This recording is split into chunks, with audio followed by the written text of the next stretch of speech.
Sabi sa isang video, ang drug pusher na nagbebenta ng droga at ang pulis na pumapatay ng drug pusher ay parehong masamang tao.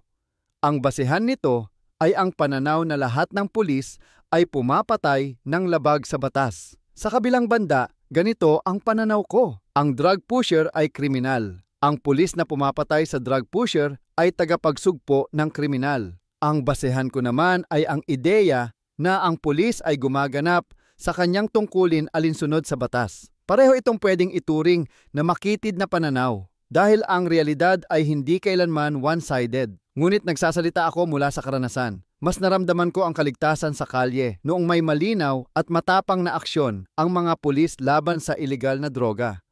Totoong may mga umabuso at kailangan silang managot. Pero huwag naman sanang tayo mismo ang magpalakas muli ng loob ng mga kriminal. Sana makalikha kayo ng mga batas na tumutulong hanapin ang balanse sa pagitan ng pagsugpo ng krimen at pagdidisiplina sa mga tiwaling pulis. At sana rin, bawasan na ang mga pasiklab na pagmamatalinong wala sa lugar. Kasi kapag nasita ng mga vloggers, balat sibuyas naman.